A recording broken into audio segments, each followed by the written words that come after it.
अस्सलाम वालेकुम स्टूडेंट।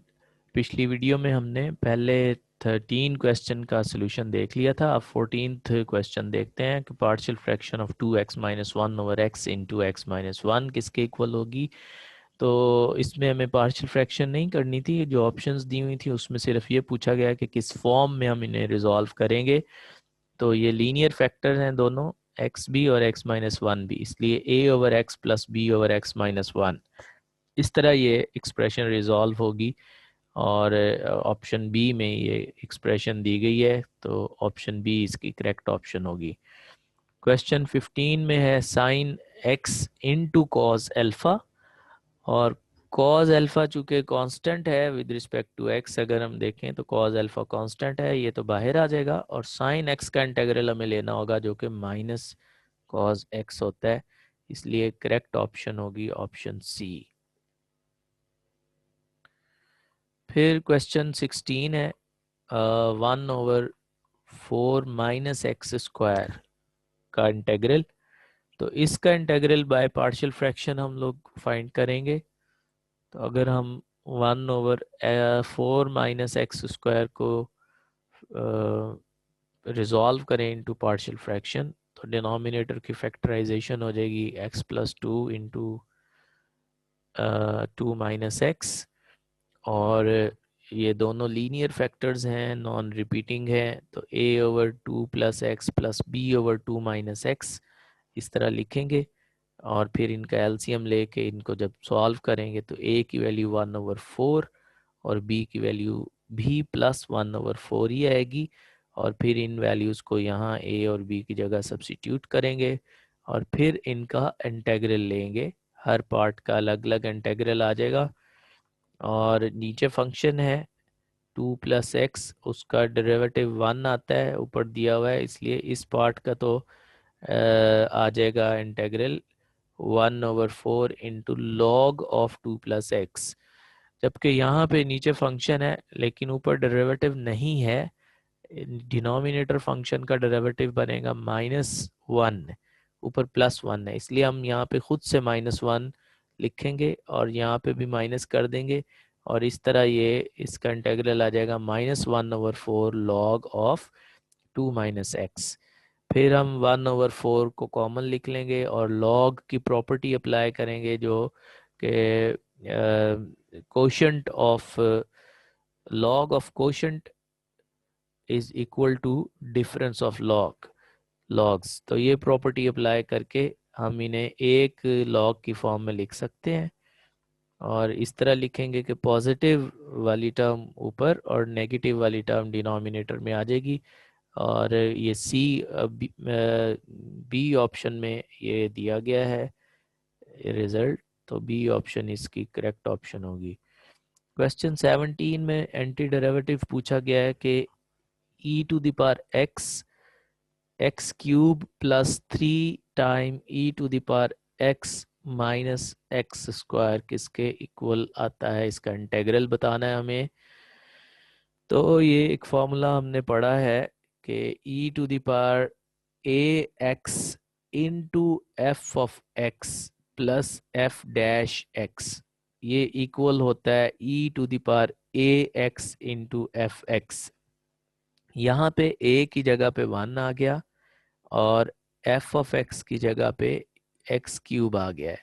तो उस फॉर्मूले के साथ अगर हम इसको कंपेयर करें तो इस क्वेश्चन की जो करेक्ट आंसर है वो e to the power x into x cube plus C आना चाहिए, जो कि ऑप्शन डी में दिया गया है। तो डी ऑप्शन इसकी करेक्ट ऑप्शन होगी।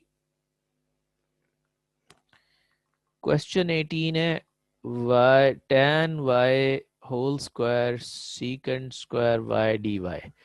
तो tan y का डेरिवेटिव होता है सीकेंड स्क्वायर y, तो फंक्शन है उसकी होल पावर है 2 और फिर बेस फंक्शन यानी tan y का डेरिवेटिव है आगे सीकेंड स्क्वायर y, इसलिए हमारे पास ये फॉर्मूला हमने पढ़ा है वो अप्लाई होगा और होल पावर में 1 ऐड हो जाएगा और इंक्रीज पावर डिनोमिनेटर में आ जाएगी, तो इसलिए इस क्वेश्चन का आंसर होगा tan y whole cube over 3 plus सी।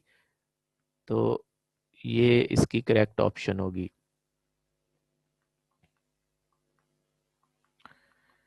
क्वेश्चन 19 है 1 ओवर ए एक्स प्लस बी।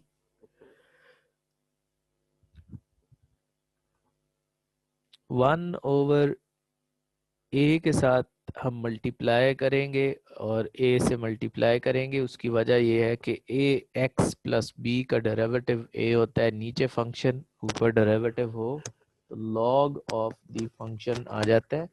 इसलिए इस क्वेश्चन की जो करेक्ट ऑप्शन है 1 over A log of A x plus B plus C होगी और ये ऑप्शन सी में दी गई है।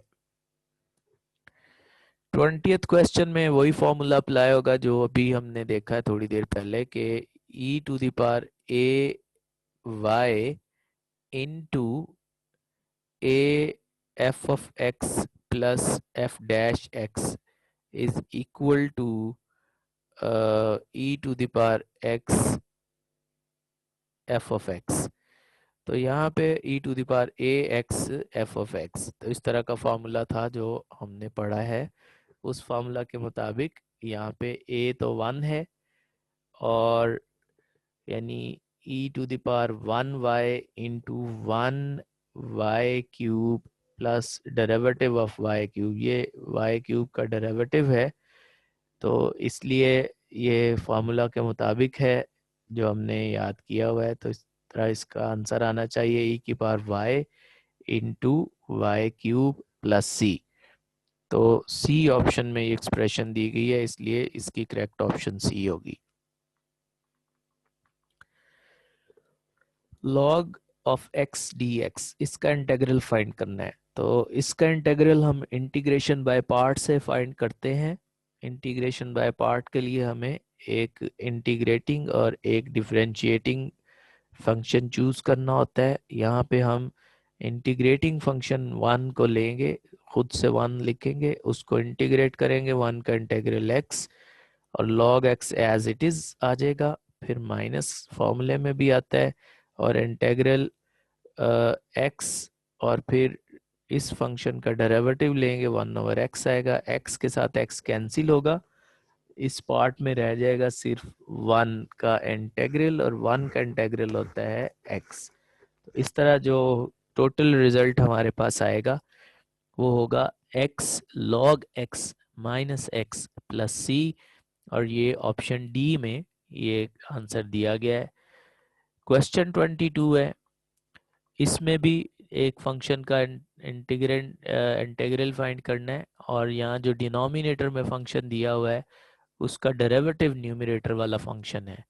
तो 4y cube minus 2 to the 4y plus 0, ऊपर यही लिखा हुआ है इसलिए इसका आंसर हो जाएगा log of y4 minus 2y squared plus 3 plus C.